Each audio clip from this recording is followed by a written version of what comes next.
The desert wind carried the smell of gunpowder and death. Lieutenant Kate Morrison crouched behind a shattered mud wall, her rifle pressed against her shoulder. Blood soaked through her tactical vest. Not her blood, at least not yet. Around her, the silence screamed louder than the firefight that had ended 3 minutes ago. 11 bodies lay scattered across the Afghan hillside. 11 Navy SEALs who had walked into this valley with her at dawn. 11 warriors who would never see another sunrise. The ambush had been perfect. Too perfect.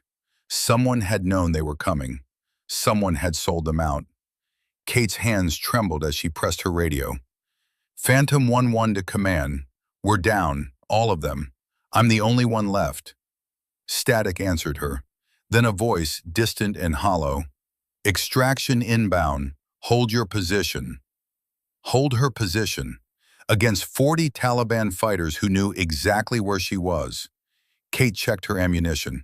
10 magazines left, 60 rounds between her and eternity. The Taliban came at her in waves. She put them down methodically, one after another. Each trigger pull was a prayer for the men who would never go home.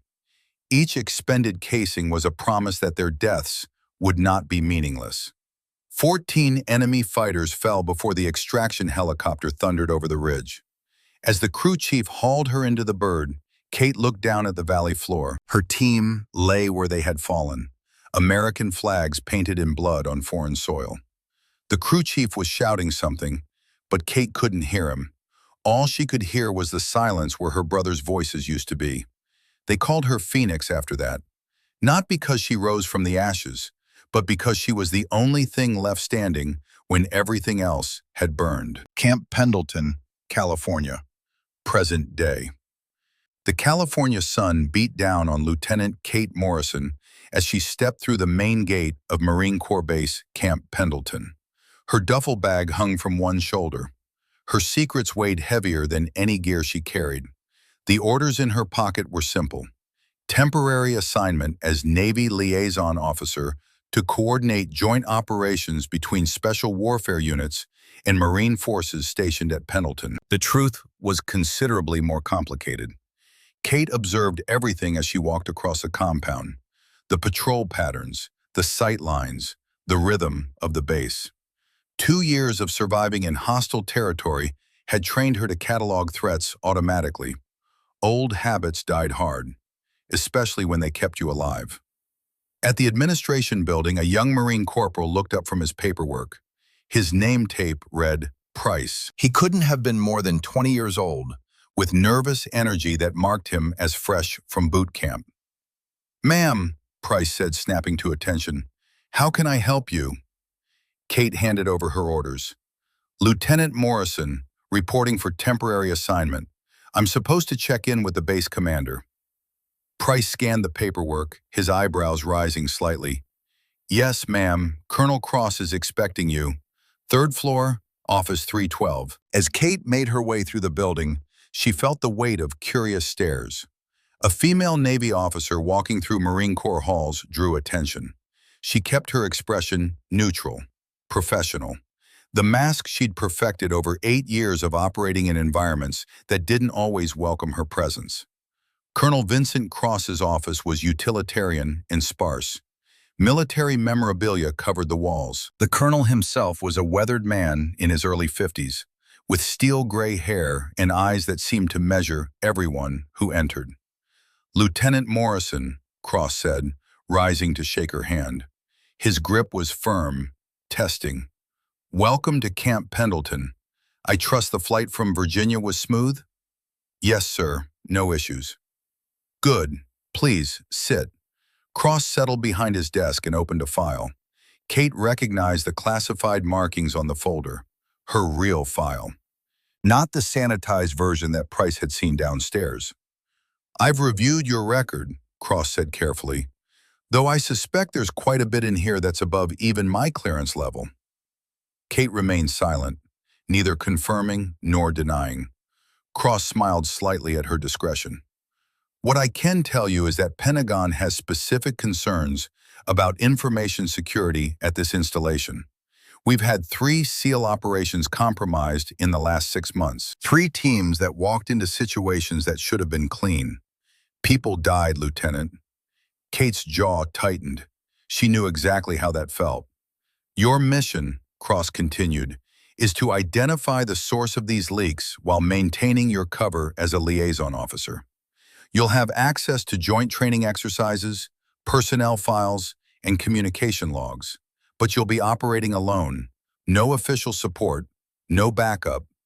If your cover is blown, Pentagon will disavow any knowledge of your true purpose here. Understood, sir. There's one more thing. Cross's expression darkened. Operation Phantom Ridge, Afghanistan, 2 years ago. I know what happened there. Kate's hands clenched in her lap. She forced them to relax. That operation was also compromised, Cross said quietly. Someone sold intelligence to the enemy. Your entire team was lost because someone in our community traded American lives for money. I want you to know that finding whoever did this, finding whoever is still doing this, that matters to me personally. Kate met his eyes. It matters to me too, sir. I'm sure it does. Cross stood, signaling the end of the meeting. Your quarters are in building 847. The mess hall is open from 0500 to 2100 hours. Report to Major Thompson tomorrow at 0800. He'll get you oriented. Dismissed. Kate saluted and left. She was 3 steps into the hallway when a voice stopped her. Walk like that around here, you're going to get made in about 5 minutes. Kate turned. An older man stood in the corridor. Late 60s, maybe 70. He wore civilian clothes, khaki pants and a polo shirt, but he carried himself with unmistakable military bearing. His eyes were sharp, assessing. A scar ran along his left forearm, the kind you got from shrapnel, not accidents. Excuse me? Kate said. You move like a shooter, the man said. Every Marine on this base is going to notice it, especially if you're supposed to be just another Navy staff officer. Kate's mind raced. Who was this man? How much did he know? I don't know what you mean, she said carefully. The man smiled. It was a knowing smile, not unkind. Sure you don't. I'm Frank Reeves, civilian contractor. I run tactical training programs here. He extended his hand. Kate shook it. His grip was still strong despite his age. I've been around SEALs for 30 years, Lieutenant. I know how they move, how they think, how they pretend to be something they're not when the mission requires it. Reeves's eyes held hers. And I know when someone's carrying the weight of fallen brothers. Kate felt her breath catch. This man saw too much, knew too much. I don't know what you're really doing here, Reeves continued, his voice low enough that no one else could hear. And I'm not asking. But when you need someone you can trust, someone who understands what it means to operate in the shadows, you come find me. Building 321. I'm there most days. Before Kate could respond, Reeves nodded politely and walked away, leaving her standing in the hallway with a dozen questions and no answers. The Bachelor. Officer quarters were standard military housing, clean, functional, anonymous. Kate unpacked efficiently, a skill honed through countless deployments to places where you never knew how long you'd be staying.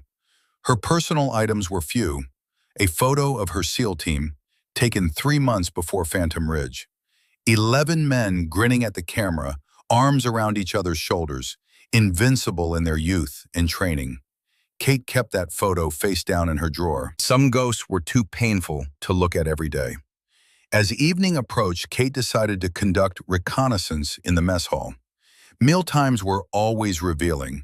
You learn more about a unit's culture and dynamics watching them eat than you did reading personnel files. The mess hall was large and loud, filled with hundreds of Marines. The smell of institutional cooking hung in the air. Meatloaf, mashed potatoes, green beans, standard military fare. Kate grabbed a tray and moved through the serving line. She found an empty table toward the back and sat down, using the opportunity to observe. The Marines sat in clearly defined groups, officers at some tables, enlisted at others. Within those divisions, further subdivisions by unit, rank, deployment history. The social architecture of military life, complex and rigid. Kate was halfway through her meal when she noticed 4 Marines approaching her table. They were all NCOs, sergeants and corporals, young men in their late 20s and early 30s with the confident bearing that came from rigorous training and combat deployments. The leader was a tall, muscular Marine with dark hair and intense eyes. His name tape read, Hendricks. "Excuse me, ma'am," Hendricks said. His tone was polite, but carried an edge of challenge. "Mind if we join you?" Kate gestured to the empty chairs. "Not at all, please." The 4 Marines sat down with coordinated precision. Hendricks leaned forward slightly. "So, Lieutenant Morrison," he said, "what brings a Navy officer to our little corner of paradise?" The question was casual, but Kate heard the underlying skepticism. "Liaison assignment," Kate replied simply, "coordinating joint operations between Navy Special Warfare and Marine units." "Special Warfare," said another Marine. His name tape read, Mills. "What kind of special operations experience does a Navy lieutenant have?" Kate took a bite of her meatloaf before responding. "The kind that's above your clearance level, Sergeant." The table fell silent. Hendricks's smile widened, but it didn't reach his eyes. "Is that right? Well, that's interesting. We get a lot of Navy folks through here, and most of them are pretty eager to share war stories." "I'm not most Navy folks," Kate said calmly. "No," Hendricks agreed. "I don't suppose you are. Tell me, Lieutenant, what do you think of Marines?" The question was clearly a test. Kate could feel the attention of nearby tables turning toward them. This conversation was being watched. "I think Marines are highly trained, disciplined warriors who serve their country with honor," Kate said, "same as every other service member worth the uniform they wear." "That's a very diplomatic answer," Mills said. "But what do you really think?" Kate set down her fork and looked directly at him. "What I really think is that good Marines, like good sailors, are defined by their actions, not their service branch. And I think Marines who spend their time questioning other people's qualifications, instead of focusing on their own jobs, probably aren't the Marines I'd want covering my back in a firefight." The statement hung in the air like a thrown gauntlet. Hendricks's smile faded. The other Marines shifted in their seats. Kate could see that her response had been more confrontational than they expected from a Navy staff officer. "That's a pretty bold statement," Hendricks said, his voice dropping lower, "from someone who's probably never been in a real fight." Kate met his gaze steadily. "What makes you think I've never been in a real fight?" "Because if you had, you'd know that Marines don't leave anyone uncovered, regardless of what service they're from. And you'd also know that earning respect in this community requires more than just showing up with shiny lieutenant's bars and classified clearances." "You're absolutely right," Kate said, standing up from the table. "Respect is earned through actions. I guess we'll see what my actions are worth." She picked up her tray and walked away. As she disposed of her dishes and left the mess hall, Kate could feel dozens of eyes following her. Word would spread quickly through the base. By morning, every Marine at Pendleton would have heard some version of the encounter. Walking back to the BOQ, Kate replayed the confrontation in her mind. Something about it felt orchestrated. The timing of their arrival, the specific questions, even Mills's aggressive tone, it all seemed too coordinated to be spontaneous hazing. Someone had sent them to test her. The question was, who? Her phone buzzed with an encrypted message from her Pentagon contact. "How's integration proceeding?" Kate typed back, "About as expected. Give me a week. Problems? Nothing I can't handle." In her room, Kate changed into PT gear and worked through a quick routine. Push-ups, sit-ups, core exercises. Physical training had always been her way of processing stress, of preparing mentally for whatever challenges lay ahead. As she stretched afterward, she thought about the Marines she'd met. Hendricks and his squad were testing her, but she sensed something deeper in their challenge. They were protective of their community, suspicious of outsiders who claimed qualifications they couldn't verify. In their position, Kate might have reacted the same way. Tomorrow would bring new challenges. Major Thompson would likely have heard about the mess hall incident. Her first official day would be colored by the perceptions already forming about her. But Kate had faced worse odds, in places where the stakes were life and death rather than professional reputation. She set her alarm for 05:30 and settled in for the night, knowing sleep would be elusive.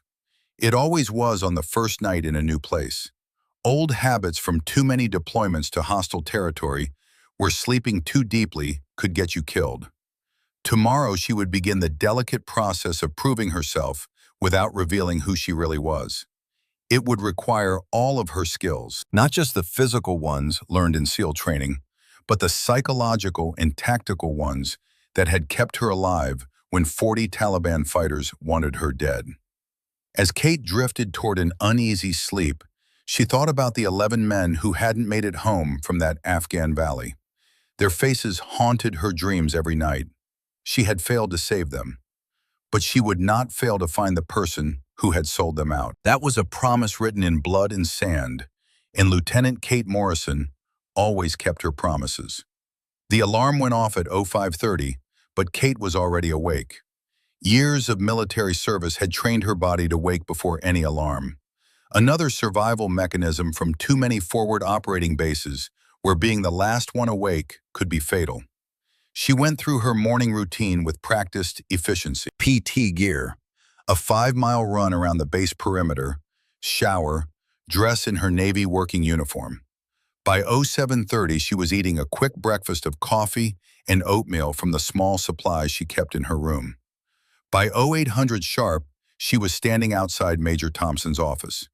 Major David Thompson was a compact man in his early 40s with salt and pepper hair and the weathered look of someone who had seen multiple combat deployments. His office walls were covered with photographs from various operations, and Kate noticed several commendations for actions in Iraq and Afghanistan.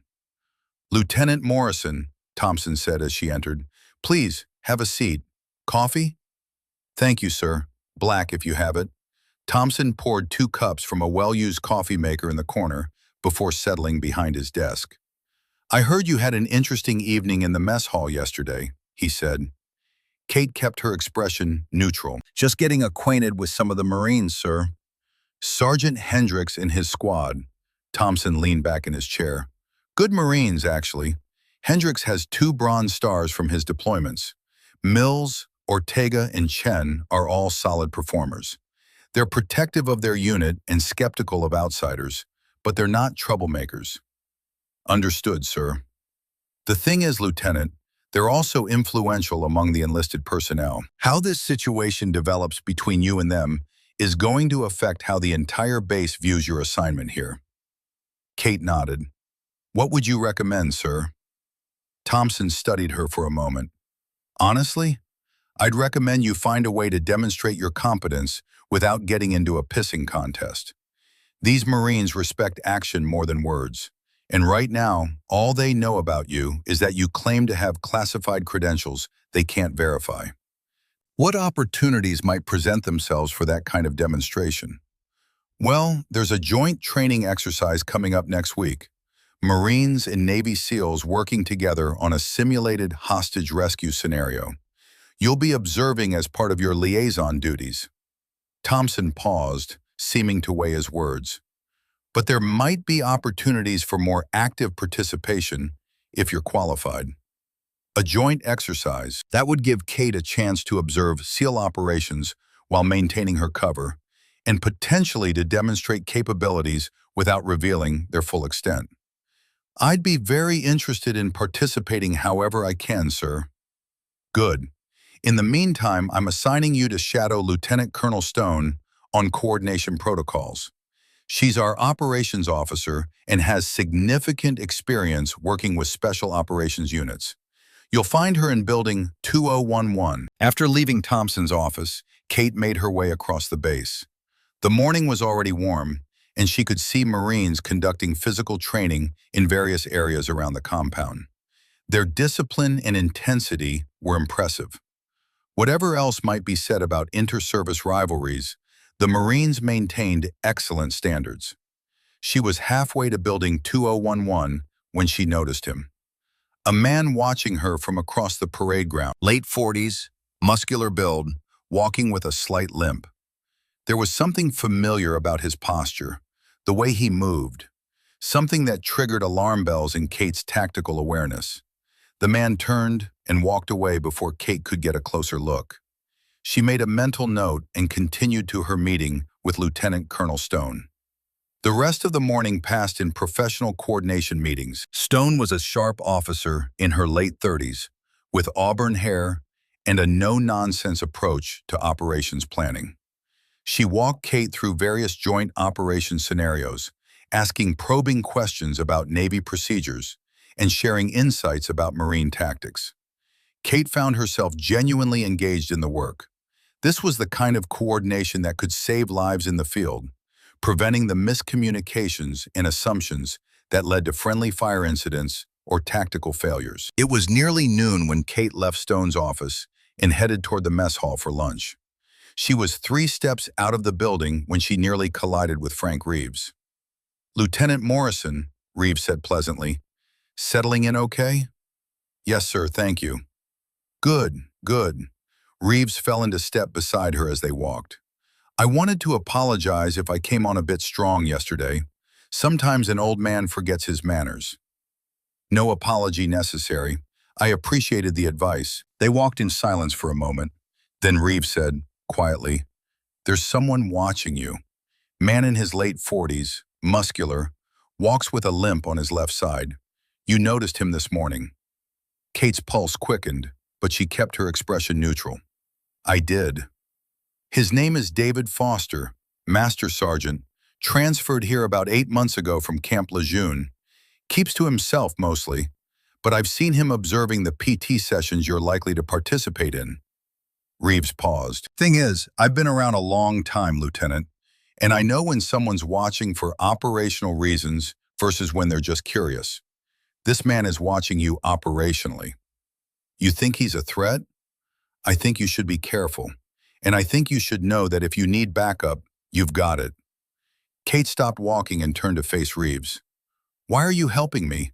You don't even know what I'm doing here." Reeves smiled, but there was sadness in his eyes. "I told you yesterday, I've been around SEALs for 30 years. I know what it looks like when someone's hunting ghosts, and I know that sometimes the ghosts hunt back." Before Kate could respond, Reeves tipped an imaginary hat and walked away, leaving her standing on the sidewalk with more questions than answers. That afternoon, Kate conducted her own reconnaissance. She pulled Master Sergeant David Foster's personnel file from the base record system, using her liaison officer credentials to access the information. The file looked clean, too clean. Foster had served in various Marine units over 20 years. Multiple deployments, solid performance reviews, no disciplinary issues. He'd transferred to Pendleton 8 months ago after completing a training rotation at Camp Lejeune. But something bothered Kate about the file. It read like a perfect paper trail. No gaps, no inconsistencies, no rough edges. In Kate's experience, real military careers had rough edges. Everyone had that one commander they didn't get along with, that one evaluation that was less than stellar. Foster's file was suspiciously perfect. Kate made another mental note and closed the file. That evening, as promised, Sergeant Hendricks found Kate in the gym. "Lieutenant," he said, approaching while she was running on a treadmill, "my squad runs PT every morning at 0600. Obstacle course behind building 154. If you're interested in joining us sometime, you're welcome to tag along." Kate recognized the invitation for what it was. Another test, framed as inclusion rather than confrontation. "What kind of PT do you usually do?" she asked. "Oh, you know, the usual Marine stuff. Running, obstacle course, combat conditioning." Hendricks's smile suggested his definition of usual might be different from most people's. "Nothing too intense. Sounds interesting. I'll think about it." "Fair enough. Offer stands whenever you're ready." As Hendricks walked away, Kate heard one of his squad members, Mills, mutter something to another Marine. She couldn't make out the words, but the tone was clearly skeptical. Kate made her decision quickly. If she was going to earn these Marines' respect, she needed to meet their challenges head-on. She caught up with Hendricks at the gym entrance. "Sergeant," she said, "about that PT invitation, what time and where did you say?" Hendricks turned, clearly surprised. "Oh, 600 at the obstacle course behind Building 154. You sure you want to subject yourself to Marine PT?" "I think I can handle it," Kate replied. "See you tomorrow morning." As she walked back to the BOQ, Kate allowed herself a small smile. She had just committed to a test she couldn't afford to fail. But that was fine. She'd been taking tests her entire life, and the harder they were, the more satisfying it was to pass them. That night, Kate lay in her bunk and thought about tomorrow. The obstacle course would be the first real demonstration of her capabilities. She'd have to be careful, showing enough skill to earn respect, but not so much that she raised uncomfortable questions about where that training came from. It was a delicate balance. But Kate Morrison had walked tightropes before, in places far more dangerous than a Marine Corps obstacle course. Her phone buzzed with another encrypted message. "Status?" Kate typed back. "Making progress. First real test tomorrow. Complications? None I can't manage. Will report after exercise." She set her phone aside and closed her eyes. Tomorrow would be interesting, and somewhere in the darkness, someone was watching. Someone who knew more about Lieutenant Kate Morrison than he should. Master Sergeant David Foster stood in his quarters, looking at the photograph on his wall. It showed a SEAL team, 8 years ago. Younger faces, different uniforms. And there in the back row was Kate Morrison. Younger, less scarred, but unmistakably the same woman. Foster smiled. "Hello again, Phoenix," he whispered to the photograph. "It's been a long time." His encrypted phone buzzed. A message from an unknown number. Initial contact completed. Subject responded as predicted. Mills performed adequately. Foster smiled and typed back. "Good.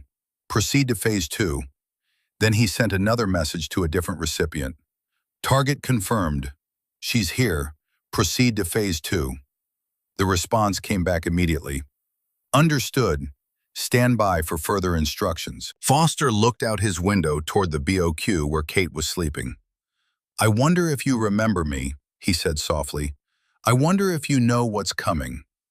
In the darkness, the hunter and the hunted circled each other, neither yet aware that they were both prey in someone else's game. Tomorrow, Kate Morrison would face the Marines' obstacle course, but the real test was coming. And when it arrived, 11 ghosts from an Afghan valley would demand their justice. The alarm went off at 05:30, but Kate had been awake for an hour, staring at the ceiling in the darkness. Sleep had been impossible, not because of nerves about the obstacle course, but because of the dreams. The same dreams that haunted her every night. 11 faces, 11 voices calling her name across a desert valley. 11 men who trusted her to bring them home. Kate pushed herself out of bed and began her pre-dawn ritual. Stretching, breathing exercises, mental preparation. The obstacle course would be a test, but she'd faced worse, much worse.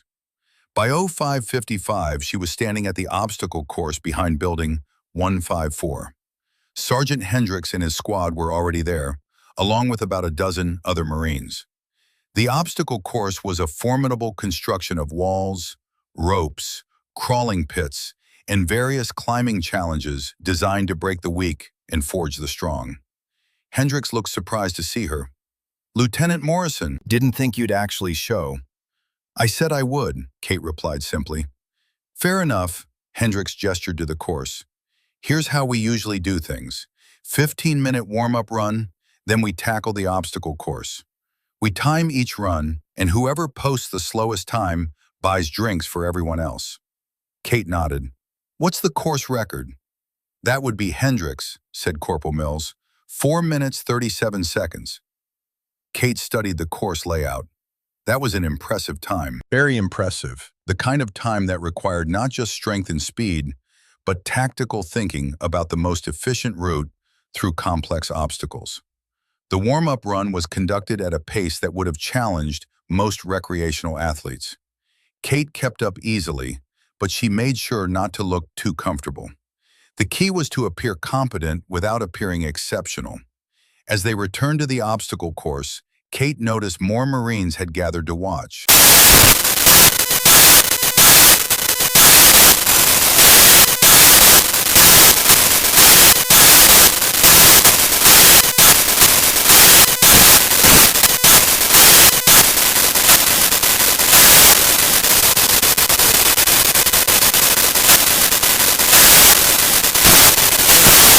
After that came a rope climb, a crawling section under barbed wire, a series of monkey bars, another wall at 10 feet, a balance beam, and finally, a sprint to the finish. At Hendrix's signal, Kate exploded forward. She hit the first wall at speed, using her momentum to help carry her up and over. The technique was standard military training, nothing that would raise eyebrows. The rope climb was next. Here, Kate had to be careful. In SEAL training, she'd learned advanced rope techniques that would have cut her time significantly. Instead, she used a conventional hand-over-hand method, fast, but not suspiciously so. The crawling section was designed to be miserable. Mud, water, and barbed wire that required participants to stay low and move fast. Kate had crawled through similar obstacles under live fire during training exercises. She had crawled through worse in Afghanistan, with bullets cracking overhead and her teammates' blood soaking into the sand around her. This was nothing. She maintained a steady pace through the mud, neither struggling nor dominating. The monkey bars required upper body strength. Here, Kate's extensive training showed despite her efforts to moderate her performance. She moved across the bars smoothly, efficiently, her form nearly perfect. Behind her, she could hear murmurs from the watching Marines. The second wall was higher, 10 feet, requiring more technique. Kate planted her foot against the wall, pushed off, grabbed the top edge, and pulled herself over in one fluid motion. The balance beam was meant to slow people down, requiring them to traverse a narrow wooden beam suspended 3 feet off the ground. Kate's balance was exceptional, honed through thousands of hours of training. She crossed it quickly, barely pausing. As she approached the final sprint, Kate could hear the Marines calling out times. 450, 448, 445. She crossed the finish line and immediately regulated her breathing to appear more winded than she actually was. Hendrix clicked his stopwatch and stared at it for a long moment before looking up at her. 4 minutes, 43 seconds, he announced. That's the second best time anyone's posted on this course. Kate tried to look appropriately pleased, but not too excited. Not bad for a Navy officer, I guess. Not bad? Mills laughed. Ma'am, that's better than any of us have done except Hendrix himself. Hendrix was studying her face carefully. You've done this before. I mean, you've trained on courses like this. All Navy officers go through obstacle course training, Kate replied, which was technically true while revealing nothing. Some training, muttered Corporal Ortega, the third member of Hendrix's squad. But the mood among the Marines had shifted noticeably.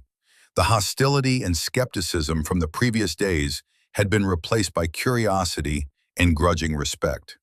Kate had passed their test. Perhaps too well, but she had passed it. As the group began to break up, Private First Class Tommy Chen approached Kate. He was young, maybe 22, with eager eyes and the enthusiasm of someone still new enough to the Marine Corps to find everything exciting. That was incredible, ma'am, Chen said. How did you learn to move like that? Kate looked at the young Marine and saw herself 8 years ago. Young, eager, desperate to prove herself worthy of the uniform.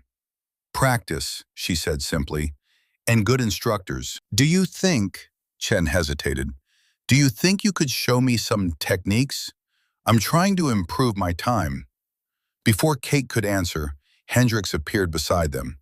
Chen, don't harass the lieutenant with training requests on her second day here. It's no problem, Sergeant, Kate said. I'd be happy to offer some pointers when time allows. Hendricks nodded slowly. Actually, Lieutenant, my squad could probably benefit from your perspective on some tactical scenarios we've been working through. If you've got time this afternoon, maybe you could sit in on a planning session? The invitation was significant. Hendricks was opening the door to real cooperation, moving beyond the testing phase into potential partnership. I'll make time, Kate said. As she walked back to the BOQ to shower and change, Kate felt both satisfaction and unease. She'd successfully demonstrated competence without completely blowing her cover.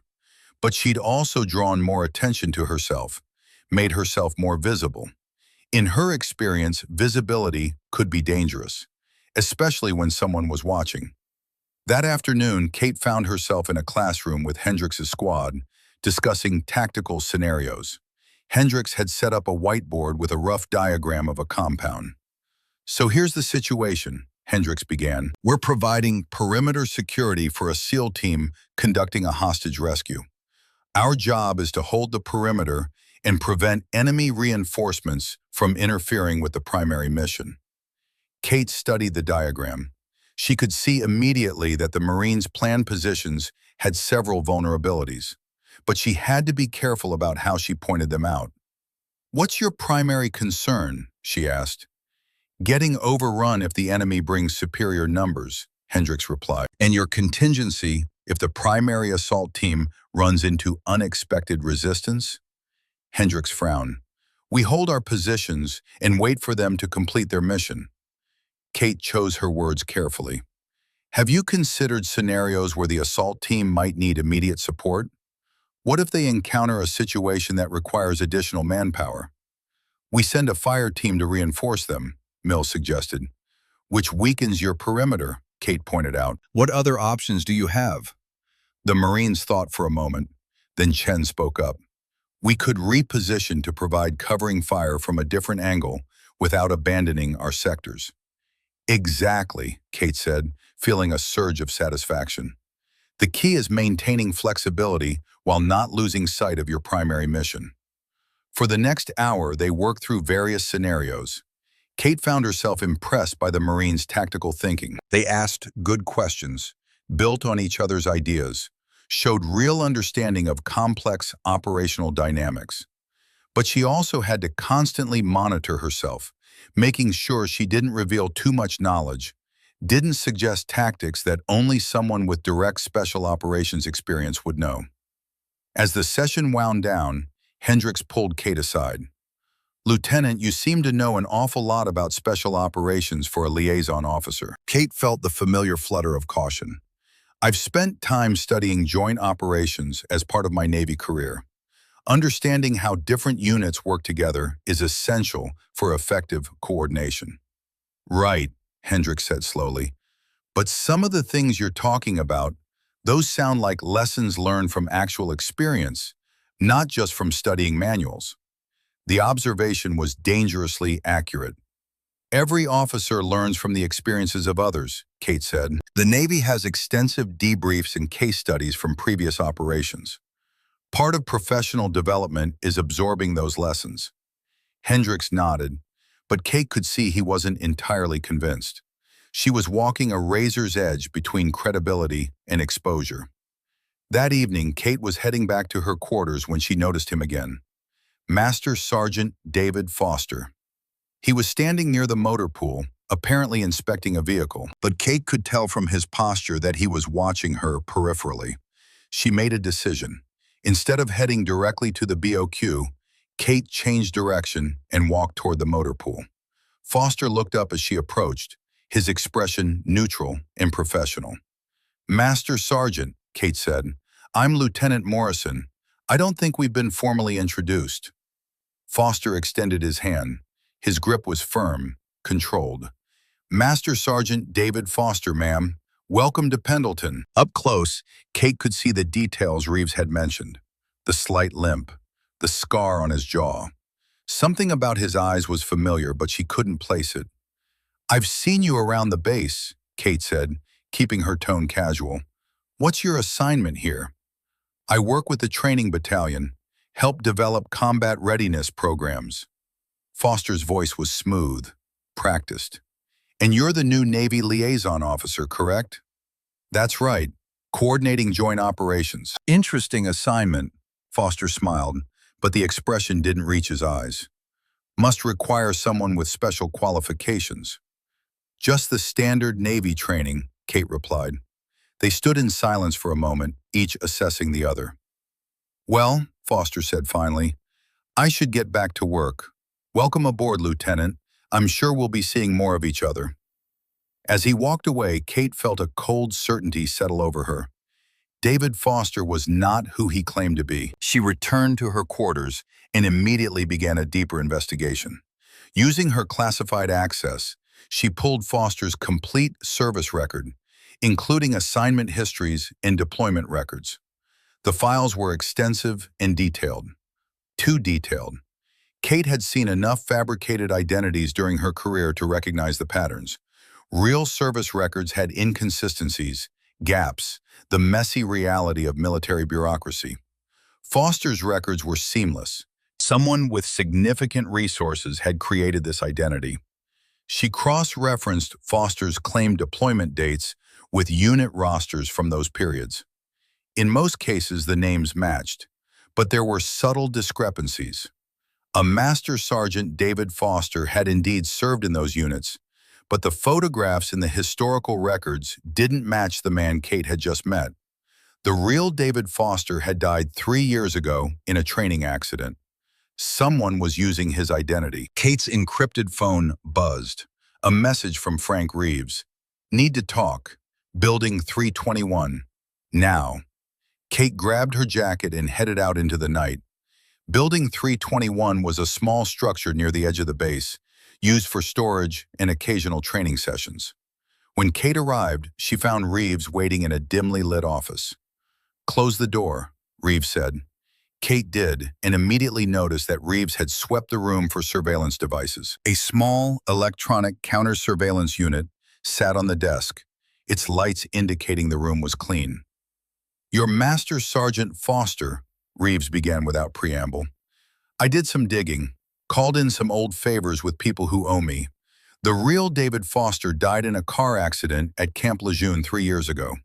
The man using that name now is someone else entirely. Kate felt her pulse quicken. Do you know who he really is?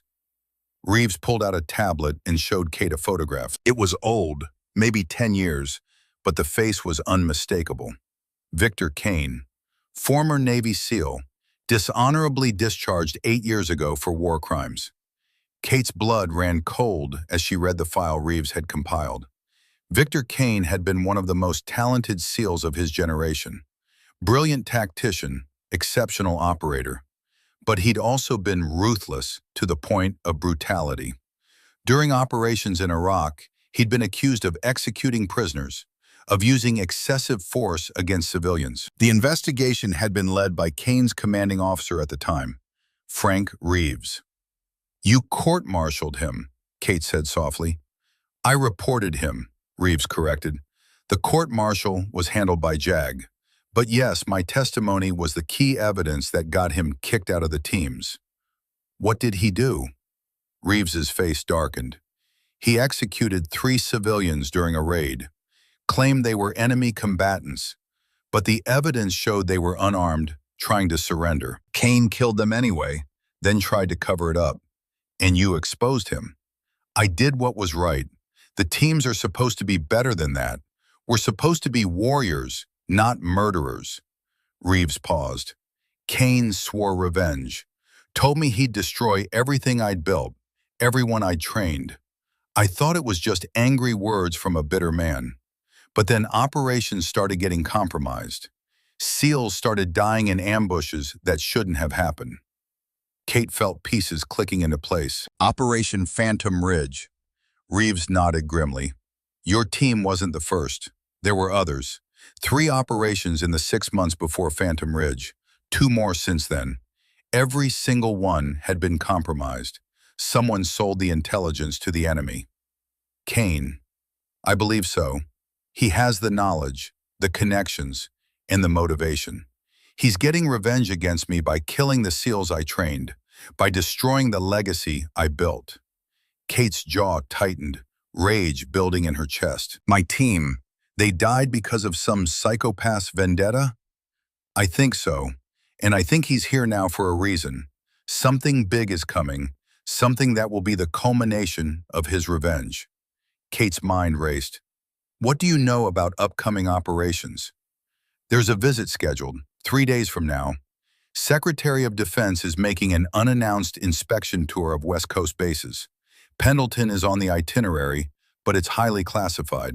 Only a handful of people know. If Kane gets that information, it would be the ultimate revenge. Kill the Secretary of Defense at a Marine base, using intelligence he gathered while masquerading as a Marine. It would devastate morale, destroy public confidence in base security, and humiliate everyone involved. Reeves looked at Kate. And I'm one of the few people who knows about the visit. If Kane succeeds, it will look like I failed to protect the very institution I dedicated my life to serving. Kate stood and began pacing. We need to expose him, arrest him before he can act. On what grounds? We have no proof. His identity documents are perfect. If we accuse him without evidence, he'll disappear and we'll never find him. Then we need to catch him in the act. Reeves smiled grimly. That's what I was hoping you'd say. Over the next hour, they planned their approach. They would leak false information about the SecDef visit, making it appear that the schedule had changed. If Kane took the bait and tried to pass the false information to his network, they'd have proof of his activities.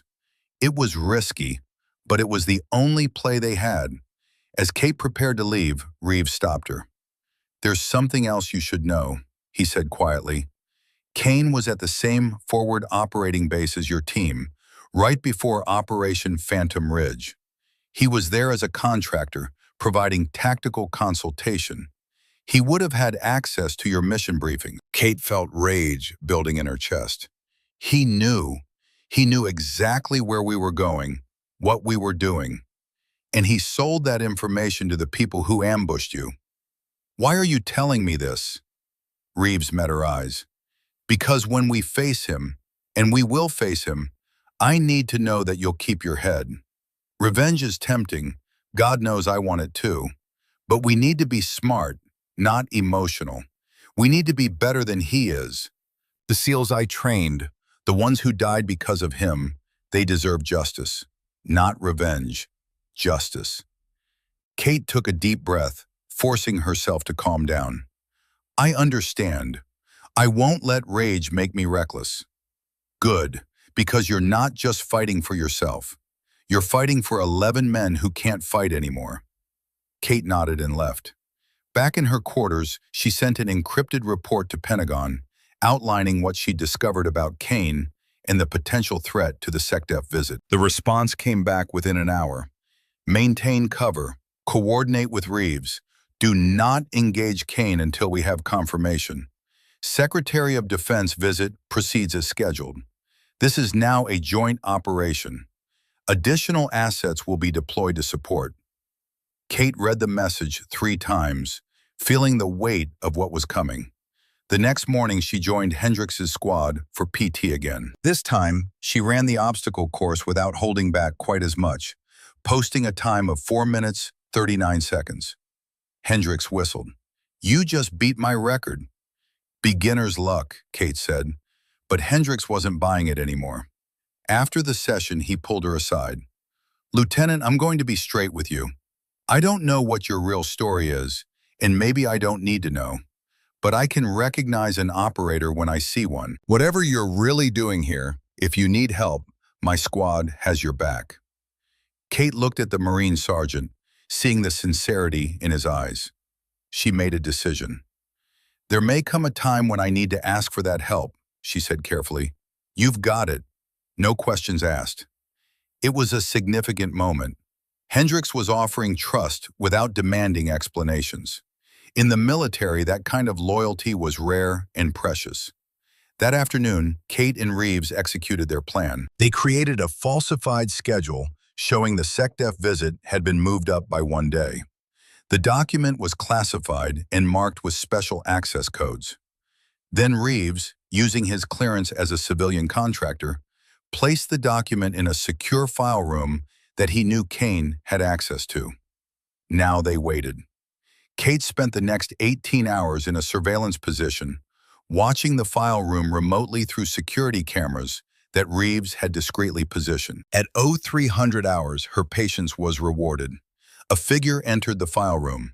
Master Sergeant David Foster, moving with the careful precision of someone who knew they were doing something wrong. Kate watched as Foster accessed the secure files, photographed the false document with a small camera, and left. She had him. But Reeves had been right. Photographing classified documents wasn't enough. They needed to catch him transmitting the information, to prove he was working with outside elements. Kate followed Foster remotely, using base security cameras to track his movements. He went to his quarters in the NCO barracks. Kate positioned herself outside, waiting. 30 minutes later, she detected an encrypted transmission emanating from Foster's room. He was sending the information. Kate immediately contacted Reeves and Pentagon. The response was swift.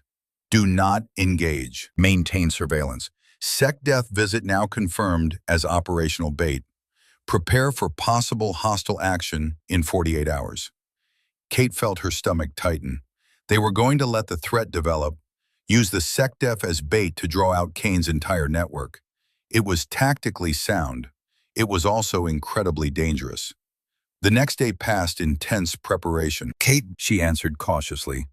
Morrison, static, then a familiar voice, a voice she'd heard before, though she couldn't immediately place it. Hello, Phoenix. Kate's blood froze. That's right, the voice continued. I know who you are. I've known since the moment you arrived. Did you really think you could walk back into my world and I wouldn't recognize you? Kane, a dark chuckle. Very good, though I prefer my current name. David Foster has such a nice, trustworthy ring to it, don't you think? What do you want? What I've always wanted, to destroy everything Frank Reeves built, starting with the SEALs he trained. Your team at Phantom Ridge, that was just the beginning. Kate's hand tightened on the phone. You sold us out. You killed my team. I gave the Taliban information. What they did with it was their choice. Though I admit I was hoping for more casualties. You were surprisingly resilient, Phoenix. 14 enemies killed while wounded and alone. Impressive. Why are you calling? To give you a choice. Tomorrow the Secretary of Defense visits this base. I'm going to kill him. You can try to stop me, but you'll fail. And when you do, Frank Reeves will watch everything he cares about burn. Or you can walk away, leave the base tonight, disappear. Live with the knowledge that you could have stopped it, but chose to save yourself instead. That's not a choice. No, Kane agreed. I didn't think you'd take it. You're too much like Reeves. All honor and duty and sacrifice. It's going to get you killed, Phoenix, just like it got your team killed. Where are you? Closer than you think, farther than you can reach. We'll see each other soon, very soon. The line went dead. Kate immediately called Reeves. He's playing psychological warfare, Reeves said. Wants you angry and reckless. Don't give him that satisfaction. Understood. Good. Get some rest. Tomorrow, we end this.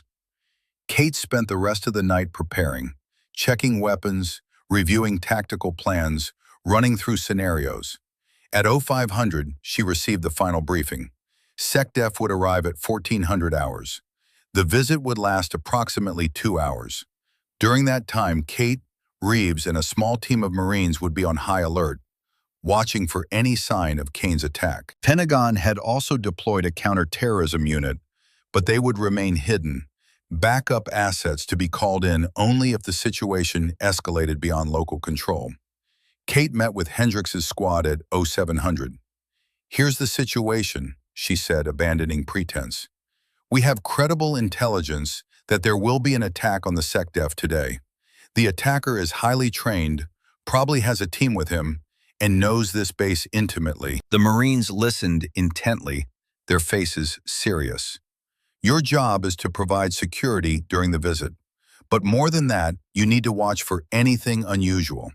Anyone who doesn't belong, any vehicle or equipment that seems out of place. What's our rules of engagement? Hendricks asked. Protect the SecDef at all costs. Secondary priority is capturing the attackers alive if possible. But if it's a choice between your life and theirs, you put them down. Understood, ma'am. Kate looked at each of them. Hendricks, Mills, Ortega, and young Tommy Chen. I need to tell you something. This mission is personal for me. The person we're hunting, he's responsible for killing my entire team 2 years ago. If I seem too focused, too intense, I need you to keep me grounded. Can you do that? Hendricks stepped forward. We've got your 6, Lieutenant. Whatever happens. The others nodded agreement. At 1400 hours, the SecDef's convoy entered Camp Pendleton. Kate was positioned on a rooftop with Reeves, providing overwatch with scoped rifles. Hendricks' squad was on the ground, mixed in with the base security forces. Everything was quiet. Too quiet. The SecDef's vehicle pulled up to the administration building. Security personnel formed a protective cordon. The secretary emerged, flanked by bodyguards. Kate scanned the area through her scope, looking for threats. Nothing. The SecDef entered the building for his meeting with base command. Minutes passed. 10, 20, 30. Kate's radio crackled. Hendricks' voice. Contact. North perimeter. Multiple hostiles approaching in civilian vehicles. Before Kate could respond, an explosion rocked the south side of the base. Then another explosion from the east. Her radio filled with frantic voices. Multiple breach points. Armed attackers wearing stolen Marine uniforms. Communications being jammed. It was chaos. This is a diversion, Reeves said. The real attack is going to be another explosion, this one inside the administration building. They're inside, Kate said. They've been inside the whole time. She grabbed her rifle and sprinted for the stairs. Behind her, Reeves was already calling for backup. Kate's mind raced as she ran. Kane had outsmarted them. While they'd been watching for an external attack, he'd already infiltrated the base, planted explosives, positioned his team. She burst out of the building and ran toward the administration center. Gunfire erupted around her. Kane's team had revealed themselves, and they were engaging the Marine security forces. Kate saw 2 attackers in stolen Marine uniforms moving toward the admin building's rear entrance. She raised her rifle and fired twice. Both men dropped. More attackers appeared, 4 of them, advancing with professional precision. Former special operators, Kate realized. Kane had recruited his own team of disgraced warriors. She took cover behind a vehicle and began engaging them, her SEAL training taking over completely. No more holding back. No more pretending. This was what she was built for. 3 of the attackers went down under her accurate fire. The 4th took cover and returned fire, keeping her pinned. Then Hendricks and his squad arrived, laying down suppressing fire that forced the attacker back. Lieutenant, Hendricks shouted, SecDef is trapped inside. They've got explosives on the doors. Kate made her decision. Cover me! She sprinted toward the building while the Marines provided covering fire. An attacker stepped out to block her path. Kate didn't slow down. She shot him twice center mass without breaking stride. She reached the building's side entrance. The door was rigged with explosives, just as Hendricks had said, but Kate had been trained to bypass explosive traps. She examined the device quickly, identified the trigger mechanism, and carefully disarmed it. The door opened. Inside the building, she could hear gunfire. Someone was still fighting. Kate moved through the corridors with her rifle up, clearing rooms as she went. She found him on the 3rd floor. Victor Kane stood in the hallway, holding a detonator in one hand and a pistol in the other. Behind him, through an open door, Kate could see the SecDef and several staff members huddled in an office. Kane smiled when he saw her. Phoenix, he said, right on time. Kate kept her rifle trained on him. It's over, Kane. Your team is dead or captured. You're not getting out of here. Maybe not, but I can still complete my mission. He raised the detonator. This building is wired with enough explosives to bring it down. everyone inside dies, including you. I made my peace with that possibility years ago. Kane's smile widened. The question is, have you? Are you willing to die to save these people? Or will you run, like you ran from that Afghan valley? The words hit like physical blows. I didn't run, Kate said, her voice shaking with controlled fury. I was the only one left alive because you sold us out. And that must eat at you, Kane said. Survivor's guilt, the ghost of 11 men haunting your dreams. I gave you that gift, Phoenix. I gave you the burden of living when everyone else died. Kate's finger tensed on the trigger, but she held fire. Go ahead, Kane taunted. Shoot me. The detonator is on a dead man's switch. The moment my heart stops, this building explodes. A standoff. Kate's mind raced through options. There had to be a way. There had to be. A single gunshot echoed through the hallway. Kane jerked, blood spreading across his shoulder. The detonator fell from his hand. Kate dove forward, catching it before it hit the ground. She looked up to see Frank Reeves standing at the end of the hallway, rifle still raised. Old man still got it, Reeves said calmly. Kate secured the detonator while Kane collapsed, clutching his wounded shoulder. It's over, she said. Kane looked up at her, and for the first time, she saw fear in his eyes. You're going to stand trial, Kate continued. You're going to answer for every life you destroyed. That's real justice. Marines poured into the building, securing Kane and evacuating the SecDef. Kate stood in the hallway, her breathing still ragged as the adrenaline began to wear off. Reeves approached and placed a hand on her shoulder. You did good, Phoenix. Your team would be proud. Kate nodded, unable to speak. Outside, the sound of sirens filled the air as emergency responders descended on the base. The crisis was over. But for Kate Morrison, the real journey was just beginning. The aftermath of Kane's attack on Camp Pendleton unfolded in controlled chaos. Emergency vehicles screamed across the base. Medical teams triaged wounded Marines and security personnel. Bomb disposal units worked methodically through the administration building, locating and disarming the remaining explosives Kane's team had planted. Kate stood outside the building, watching the organized confusion with a detached numbness that she recognized from previous combat operations. The adrenaline was fading, leaving behind the hollow exhaustion that always followed extreme violence. Her hands had stopped shaking. That bothered her more than if they'd continued to tremble. It meant some part of her was getting used to this, getting comfortable with killing. Lieutenant Morrison. Kate turned to see a Marine colonel approaching. His name tape read Cross, and she recognized him as the base commander she'd met on her first day. Sir, Kate said, coming to attention. At ease. Cross studied her for a moment. I've just gotten off the phone with the Pentagon. The Secretary of Defense is safe, thanks to you and Colonel Reeves. The attackers have been neutralized or captured. By any measure, this operation was a success. Kate said nothing. Success felt like the wrong word for a day that had ended with bodies in the street and blood on her hands.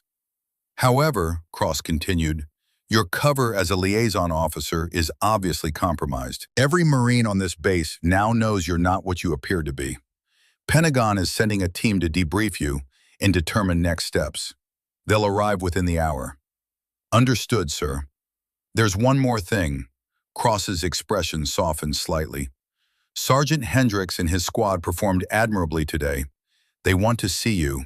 Medical Bay, Building 417. Kate nodded and headed toward the medical facility. The medical bay was busy with wounded personnel receiving treatment. Kate found Hendricks and his squad in a corner area, being checked by corpsmen for minor injuries. Hendricks looked up as she approached. His uniform was torn and dirty, a bandage wrapped around his left forearm where he'd taken shrapnel from one of the explosions. Lieutenant, he said, standing despite the corpsman's protest. You're okay. I'm fine. Kate looked at each of them in turn. Hendricks with his bandaged forearm. Mills with a cut above his eye. Ortega having his ankle wrapped after taking shrapnel.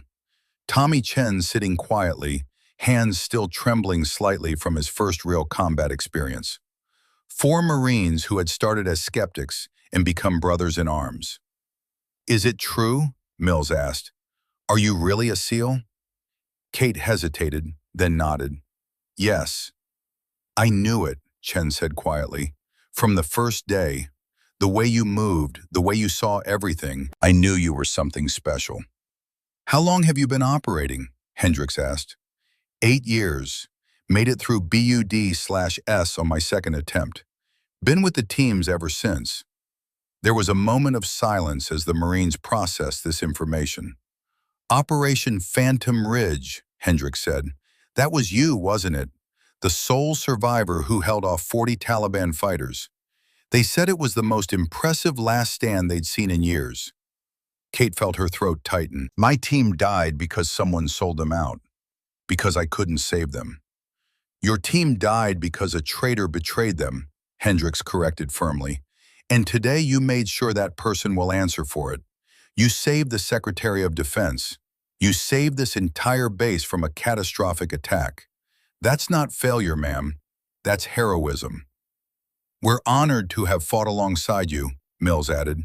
The others nodded agreement. Kate felt something break inside her chest. Not breaking apart, but breaking open. These Marines, who had started as skeptics and challengers, had become something she hadn't expected to find again after Phantom Ridge.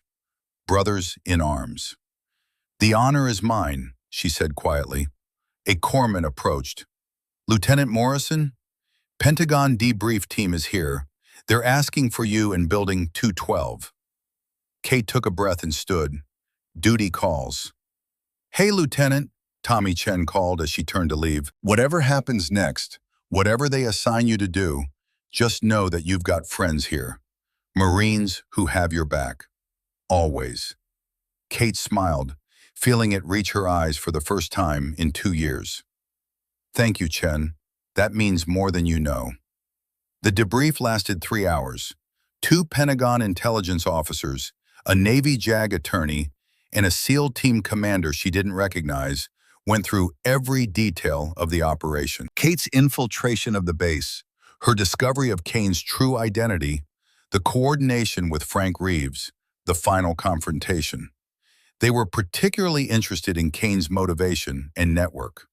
"We've identified 6 individuals in Kane's team," one of the intelligence officers said, consulting a tablet. "All former Special Operations personnel, all dishonorably discharged for various offenses. Kane recruited them over the past 3 years, building a private military contractor group that sold intelligence and conducted covert operations for the highest bidder." "Who was paying them for this operation?" Kate asked.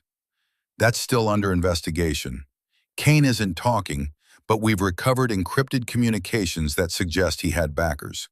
Foreign intelligence services, possibly, or extremist organizations looking to destabilize American military installations." The SEAL commander, whose name was Captain Mitchell, leaned forward. "Lieutenant Morrison, I need to ask you directly. During the final confrontation with Kane, did you at any point consider executing him rather than taking him alive?" Kate met his eyes. "Yes, sir, I considered it." "But you didn't." "No, sir.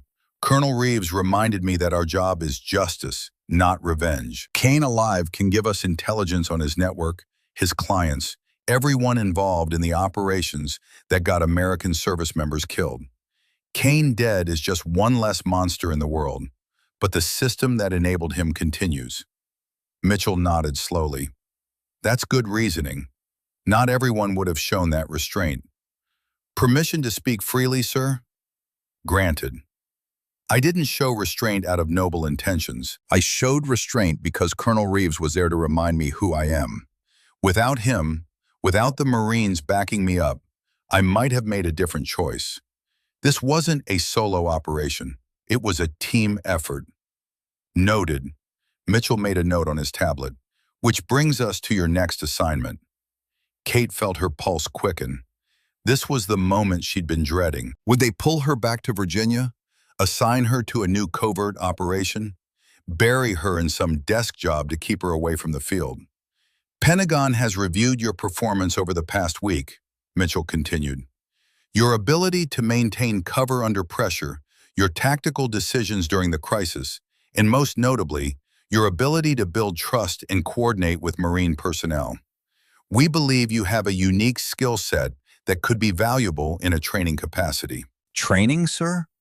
The joint exercise you observed last week highlighted significant gaps in coordination between SEAL teams and Marine units. These gaps have existed for years, contributing to operational failures and unnecessary casualties. We want to fix that. The JAG attorney spoke up. Lieutenant Morrison, how would you feel about remaining at Camp Pendleton to develop and oversee a joint training program? You would work with both SEAL candidates and experienced Marine units, teaching them to operate as integrated teams. Kate felt her mind racing. Stay at Pendleton? Build a training program? What about my SEAL team assignment? You would retain your SEAL status, Mitchell said, but your primary duty station would be here. Think of it as a 3-year tour, after which you could return to regular team rotations if you choose. 3 years. 3 years to build something that might prevent future Phantom Ridges. 3 years to make sure other SEALs didn't die because of poor coordination or inadequate training. I accept, Kate said. Mitchell smiled. Good, because we've already started putting together resources. Colonel Reeves has agreed to serve as senior advisor to the program. You'll have full authority to design curriculum, select students, and set standards. This is your program, Lieutenant. Build it right. After the debrief ended, Kate walked across the base in the fading evening light. The physical damage from the attack was evident everywhere. Burn marks on buildings, debris being cleared. But the base was already recovering, Marines working to restore order and normalcy. She found Frank Reeves sitting on a bench near the obstacle course, watching the sunset. Mind if I join you? Kate asked. Please do. They sat in comfortable silence for a few minutes, watching the California sky turn orange and purple. They offered me the training program, Kate said finally. I know. I recommended it. Why? Reeves turned to look at her. Because you understand what it costs when training fails. You've paid that price in blood. And because you have the rare combination of technical expertise and emotional intelligence needed to actually change the culture. I don't feel qualified to teach anyone anything. I couldn't even save my own team. Your team was betrayed by a monster wearing an American uniform. That's not a training failure. That's evil. But what happened today, stopping Kane, saving the SecDef, coordinating with Marines you'd only known for a week, that shows you've learned from that tragedy. You've grown. Kate felt tears threatening. She blinked them back. I still see them every night.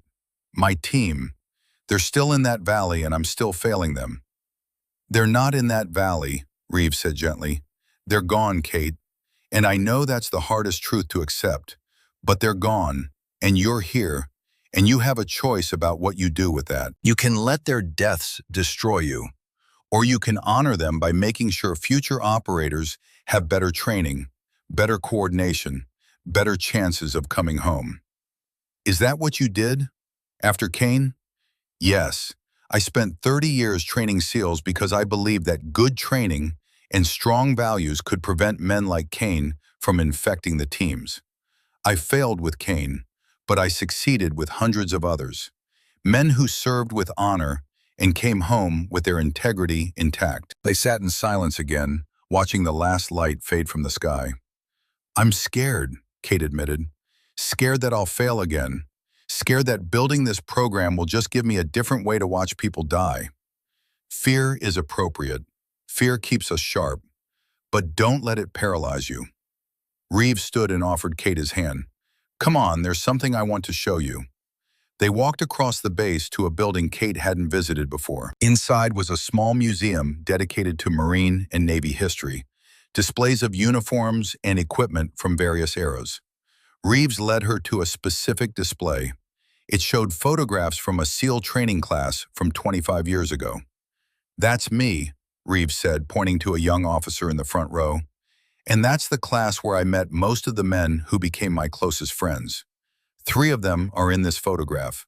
All 3 died in combat over the years. One in Somalia, one in Afghanistan, one in a training accident.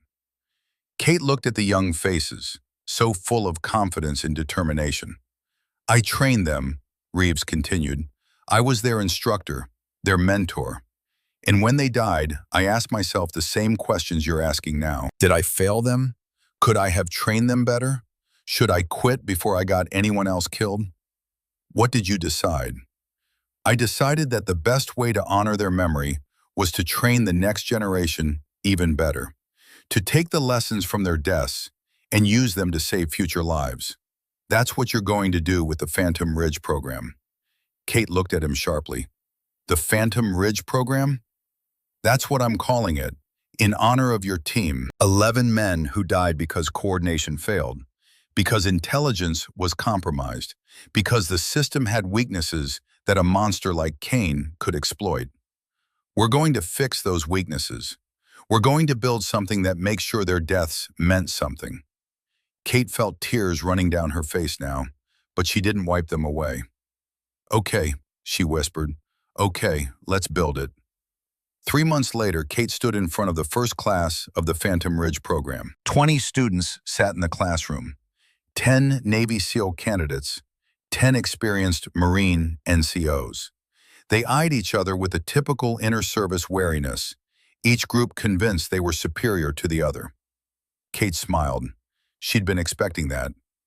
Good morning, she began. My name is Lieutenant Kate Morrison. I'm a Navy SEAL. I've been operating for 8 years, including multiple combat deployments. 3 months ago, I stopped a terrorist attack on this base that would have killed the Secretary of Defense and dozens of other personnel. She had their attention now. I did not stop that attack alone. I had help from Marine Sergeant Jake Hendricks and his squad. I had help from Colonel Frank Reeves, a retired SEAL commander with more combat experience than everyone in this room combined. I had help from dozens of other Marines and sailors who put aside service rivalries and worked together to neutralize a threat. Kate walked to the center of the room. This program exists because my team died in an ambush in Afghanistan 2 years ago. They died because coordination failed, because the system had gaps that our enemies exploited. They died because we, as a military, hadn't done enough to make sure SEALs and Marines could operate seamlessly together. She pulled out a photograph and held it up. Her team. 11 men who would never grow old. These men were my brothers, and every one of you in this room is here to make sure no other operator dies the way they died. You're here to learn how to work together, how to trust each other, how to be part of something bigger than your individual service branch. Kate set the photograph down on her desk. This is going to be hard, harder than BUD/S, harder than any Marine training you've done. We're going to push you physically, mentally, and emotionally. Some of you will quit, some of you will fail, but those who make it through will be the best joint operators in the American military. She looked at each student in turn. Questions? A Marine corporal raised his hand. Ma'am, why should we trust SEALs? They think they're better than us. Before Kate could answer, one of the SEAL candidates spoke up. And why should we trust Marines? You guys are just infantry with boats. The room tensed. Kate let the moment hang for a few seconds, then smiled. Perfect. That's exactly the attitude we're going to fix. But not today. Today you're going to run the obstacle course. SEALs and Marines, mixed teams. Winner gets the rest of the day off. Losers stay for an extra PT session. You have 5 minutes to figure out your team composition and strategy. The room erupted in conversation as the students began organizing. Kate stepped outside where Frank Reeves was waiting. How does it feel? He asked. Terrifying, Kate admitted, but also right. This is what I'm supposed to be doing. Yes, Reeves agreed. It is. Over the following weeks, Kate threw herself into the program with an intensity that surprised even her. She designed training exercises that forced SEALs and Marines to depend on each other. She brought in guest instructors from other special operations units. She created scenarios based on real operations, including the one that had killed her team, making sure the students understood that the training had life or death consequences. But she also made sure to check on the individual students to understand their motivations and struggles. Tommy Chen had been accepted into the program after his actions during the Kane attack. He approached everything with enthusiasm that sometimes bordered on recklessness. "Chen," Kate said one afternoon after a particularly aggressive training exercise, "you're trying too hard." "Ma'am, you're so eager to prove yourself that you're taking unnecessary risks. That's going to get you or your teammates killed in a real operation." Chen's face fell. "I just want to be good enough, like you." "I'm not a standard you should aspire to," Kate said firmly. "I made mistakes that got people killed. Learn from my failures, not my successes." "But you saved the base. You stopped Kane." "I stopped Kane because I had help. Because I finally learned to trust my team instead of thinking I had to do everything alone." That's the lesson, Chen. Not the individual heroics, but the team coordination. Chen nodded slowly, processing this. "You're going to be a good operator," Kate continued, "but only if you learn to balance your enthusiasm with tactical discipline. Can you do that?" "Yes, ma'am, I will." "Good, your future teammates are counting on you." Jake Hendricks had also joined the program, not as a student, but as an assistant instructor. His practical experience and natural leadership made him invaluable in bridging the gap between SEAL and Marine cultures. One evening, after a particularly challenging day of training, Hendricks found Kate in her office reviewing performance evaluations. "You need to go home, Lieutenant," he said. "It's 2,200 hours. The students left 4 hours ago. Just finishing these evaluations." "The evaluations can wait. You're burning yourself out." Kate looked up. "I'm fine." "No, you're not. I've seen this before. Operators who push themselves until they break because they're trying to outrun their ghosts." Hendricks sat down across from her. "Permission to speak freely?" "Granted. Your team didn't die because you failed them. They died because a traitor sold them out. That's not on you. And working yourself to exhaustion isn't going to bring them back." "I know that," Kate said quietly. "Do you? Because from where I'm sitting, it looks like you're trying to save 11 men who are already gone by training 20 who are still alive. That's noble, but it only works if you're healthy enough to actually do the training." Kate set down her pen and rubbed her eyes. "How do you let it go? The people you couldn't save." "You don't. You carry them with you, but you make sure they're pushing you forward, not dragging you down." Hendricks stood. "Go home, get some sleep. The program will still be here tomorrow." As the weeks turned to months, Kate began to see results. The students started functioning as integrated teams. SEALs learned to appreciate Marines' infantry tactics and fortitude. Marines learned to value SEALs' specialized skills and flexibility. More importantly, they learned to trust each other. The program's reputation spread. Other bases requested similar training. The Pentagon began discussing expansion. And slowly, gradually, Kate found that the dreams were changing. She still saw her team, still heard their voices, but now, instead of watching them die over and over, she dreamed of training sessions where she taught new operators the lessons her team had paid for with their lives. The ghosts weren't gone, but they were becoming teachers instead of tormentors. 6 months after the program began, Kate stood at Arlington National Cemetery. It had taken that long to arrange the memorial service. Her team had been buried months ago, but the families had wanted to wait until Kate could attend, until she was ready. 11 headstones stood in a row, each marked with a name, rank, and dates of service. Fresh flowers had been placed at each grave. Frank Reeves stood beside Kate in his dress blues. Despite being retired, he'd earned the right to wear the uniform for occasions like this. Also present were the families, parents, siblings, wives, children, people whose lives had been shattered by a single act of betrayal in a distant desert. Kate had been dreading this moment for months. What could she possibly say to these people? How could she explain that she'd survived while their loved ones hadn't? But when the time came, the words flowed naturally. "I'm Lieutenant Kate Morrison," she began, her voice carrying across the cemetery. "I had the honor of serving with these 11 men. They were the best SEALs I've ever known, the best warriors, the best brothers."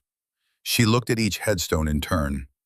They died doing what they loved, serving the country they believed in. They died fighting an enemy that wanted to destroy everything we stand for. And they died knowing that their sacrifice meant something. Kate pulled out a small box. Inside were 11 SEAL tridents, each one engraved with a name. "I've carried these with me since that day in Afghanistan. 11 reminders of what I lost. 11 reasons to keep fighting. But today, I'm giving them back."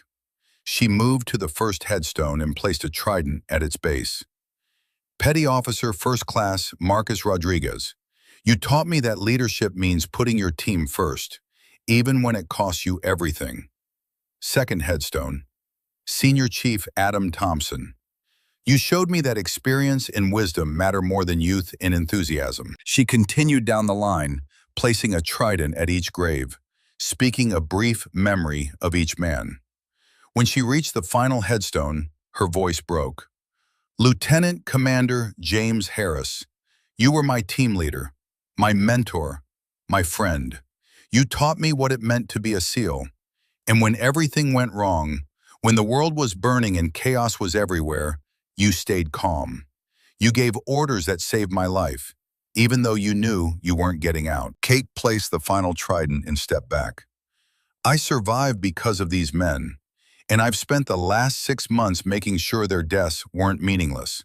I've built a training program in their honor, a program that will teach future operators to work together, to trust each other, to be better than we were." She addressed the families directly now. "I know that doesn't bring them back. I know that nothing I do can fill the holes they left in your lives. But I want you to know that they mattered. They mattered to me, to the Navy, to this country, and they always will." After the ceremony, families approached Kate one by one.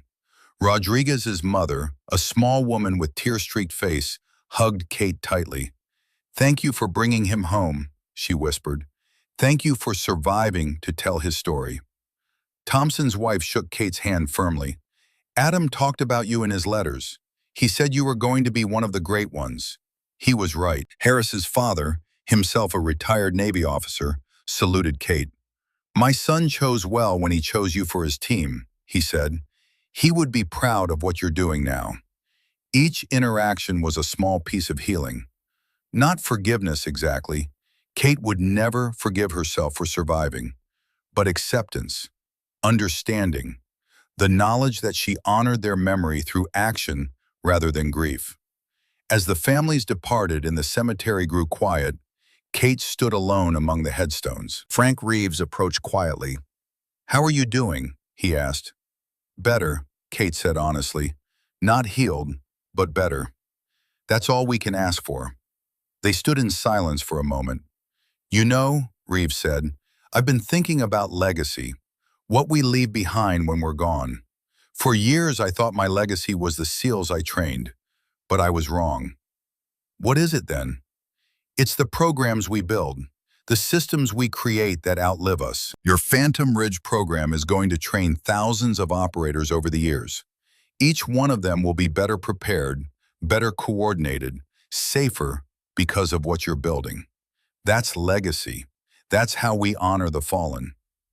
Kate nodded, understanding settling over her like a warm blanket. "Come on," Reeves said. "I'll buy you dinner. We can talk about the next class of students. I hear we've got some real challenges coming up." As they walked away from the graves, Kate looked back one final time. "Rest easy, brothers," she said softly. "I've got the watch now." 1 year after the attack on Camp Pendleton, the Phantom Ridge program held its first graduation ceremony. All 20 students from the inaugural class had made it through. 10 SEALs, 10 Marines, now forged into a unified team that could operate anywhere, under any conditions. The ceremony was held on the base parade ground, with spectators including Pentagon officials, base command, and the families of the Phantom Ridge team members who had been killed in Afghanistan. Kate stood at attention in her dress blues as each graduate received their completion certificate. Tommy Chen had finished at the top of the class, his enthusiasm finally balanced with tactical discipline. Mills and his SEAL partner stood together, both grinning with the satisfaction of having overcome their initial skepticism. As the ceremony concluded, Secretary of Defense approached the podium. He had specifically requested to attend his first return to Camp Pendleton since the attack. "Lieutenant Morrison," he began, "asked me to say a few words today. I agreed, because this program represents everything that's right about the American military." He looked at the graduates. "You 20 warriors represent the future of joint operations. You've learned to set aside service rivalries and work as a unified team. You've honored the memory of fallen SEALs by becoming better operators, and you've shown that tragedy can be transformed into triumph through dedication and hard work." The SecDef turned to Kate. "Lieutenant Morrison, on behalf of the President and the Department of Defense, I'm pleased to present you with the Defense Superior Service Medal for your actions in stopping the attack on this base and for your exceptional work in developing this training program." Kate stepped forward to receive the medal, feeling the weight of it as it was pinned to her uniform. But more than the medal, what struck her was the applause. The graduates, the spectators, the families, all of them recognizing not just her individual actions, but the journey she'd taken from broken survivor to builder of something greater. After the ceremony, there was a reception. Kate found herself surrounded by people wanting to congratulate her, to thank her, to tell her how the program had changed their perspective on joint operations. Through the crowd, she saw Frank Reeves talking with some of the graduates' families. He caught her eye and nodded, a simple gesture that conveyed pride and satisfaction. Jake Hendricks approached with a beer in hand. "Hell of a year, ma'am," he said. "Hell of a year," Kate agreed. "So what's next? You've built the program, graduated the first class. What's the encore?" Kate smiled. "More classes, better curriculum, expansion to other bases. This is just the beginning, Hendricks. We're going to change how the entire military thinks about joint operations." Ambitious. "I learned from the best." Kate looked around at the celebration. "You know what the best part is? I don't have nightmares anymore. I still dream about my team, but now they're not dying. They're watching, approving, maybe even proud. They should be proud. You took their deaths and made them mean something."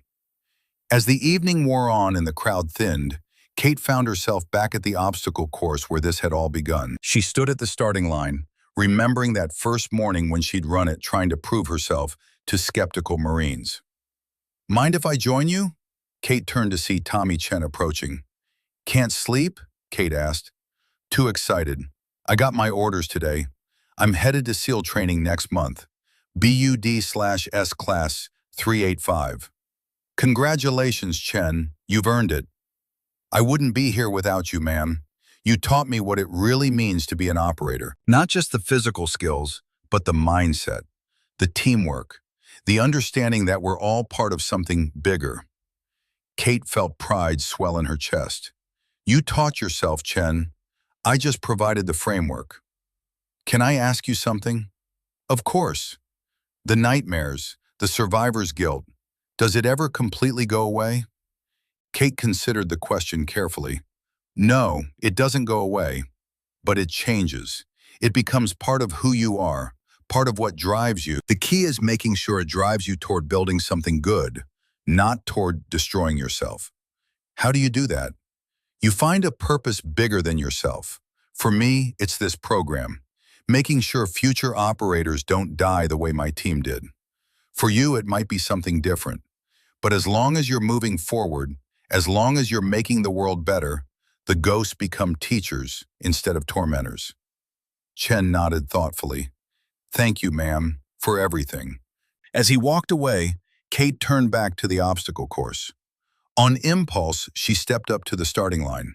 She hadn't run the course in months, too focused on teaching others to take time for her own training. Kate launched forward, hitting the first wall at full speed. This time she didn't hold back. She used every technique, every skill she'd learned in 8 years as a SEAL. The advanced rope climbing methods, the efficient bar transitions, the tactical approach to each obstacle. She flew through the course like water flowing downhill, smooth and unstoppable. When she crossed the finish line, she checked her watch. 4 minutes, 18 seconds. A new course record. Kate stood there, breathing hard, feeling truly alive for the first time since that day in the Afghan desert. A voice called out from the darkness. Not bad for someone who spent a year behind a desk. Frank Reeves emerged from the shadows, smiling. Couldn't sleep either? Kate asked. Old men don't need much sleep. We're too busy being proud of what we've accomplished. Reeves walked over and looked at the course. 4:18. That's impressive. You planning to challenge every record on this base? Maybe. Feels good to push myself again. It does, but remember, you're not just an operator anymore. You're a teacher, a builder. Your legacy isn't going to be the records you set, but the lives you change. Kate nodded. I know, but sometimes I need to remember who I was, where I came from. The phoenix who rises from the ashes, Reeves said softly. That's who you are now. Not the broken survivor, not the haunted warrior. You're the one who took tragedy and built something beautiful. They stood together in the quiet night, two warriors from different generations, united by shared purpose and mutual respect. Thank you, Kate said, for believing in me when I didn't believe in myself, for reminding me what justice looks like, for helping me find a way to honor my team. You don't need to thank me. You did the hard work. I just provided guidance. No, Kate said firmly, you provided more than that. You provided hope. You showed me that life after tragedy is possible, that purpose can emerge from pain. That's a gift I can never fully repay. Reeves placed a hand on her shoulder. Then don't repay it, pass it on. Teach the next generation what I taught you.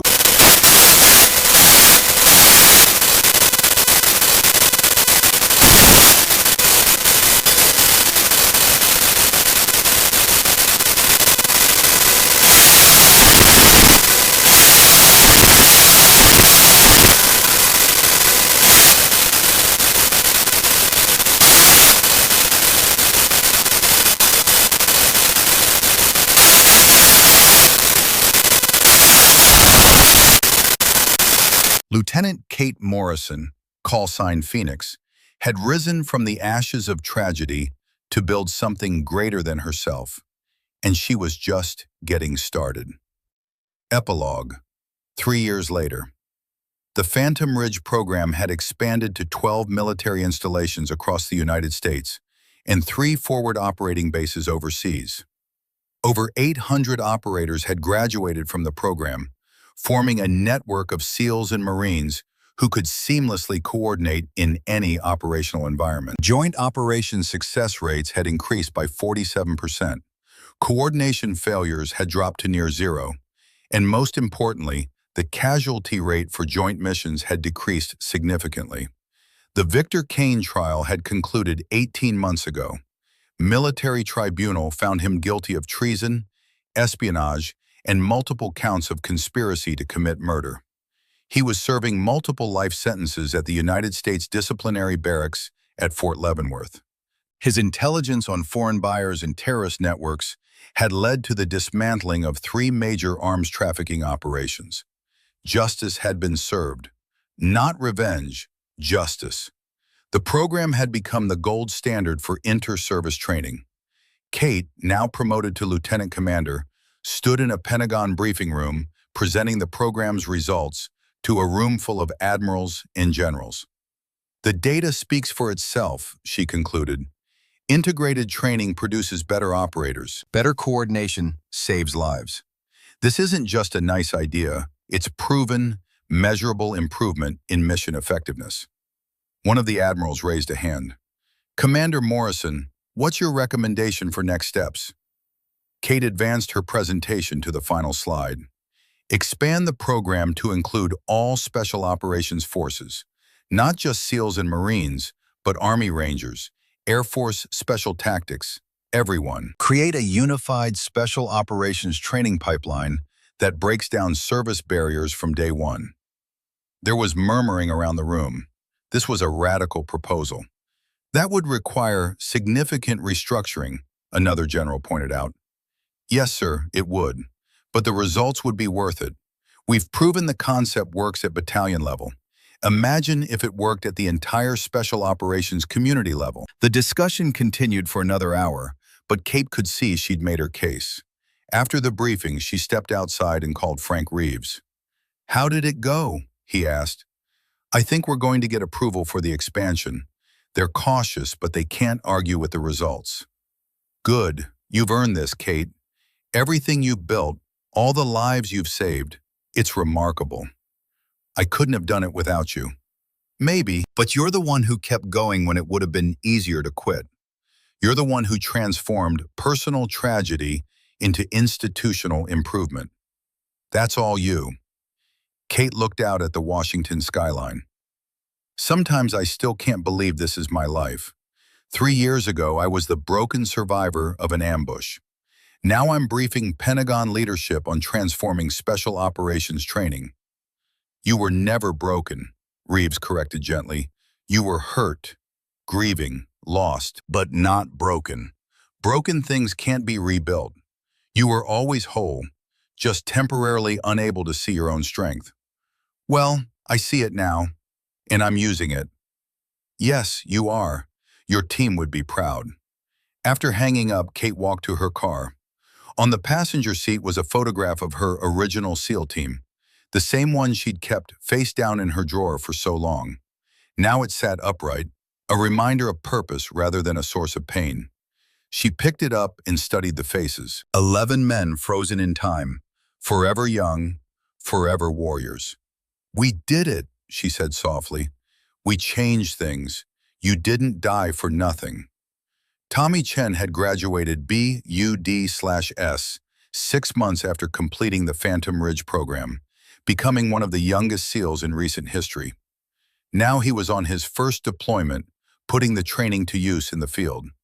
He'd sent Kate a message last week. "Your training saved my life yesterday. Thank you." Jake Hendricks had been promoted to gunnery sergeant and now ran the East Coast version of the Phantom Ridge program at Camp Lejeune. Ortega and Mills were both instructor assistants at Pendleton, continuing to bridge the gap between SEALs and Marines. As she drove back to her hotel, Kate thought about the journey. From the Afghan desert to Camp Pendleton, from broken survivor to program builder, from Phoenix, the sole survivor, to Phoenix, the one who helped others rise. It hadn't been easy. There had been setbacks, failures, moments of doubt. But she'd kept going, for her team, for future operators, for herself. And now, looking at everything she'd accomplished, Kate Morrison finally understood what Frank Reeves had tried to tell her 3 years ago. Legacy isn't about the records you set or the battles you win. Legacy is about the lives you change and the systems you build that outlive you. 11 men had died, but their deaths had sparked a transformation that would save thousands. That was legacy. That was justice. That was peace. Kate smiled as she drove through the Washington night, no longer haunted by ghosts, but accompanied by guardian angels who had shown her the way forward through their sacrifice. She was Phoenix, and she would never stop rising.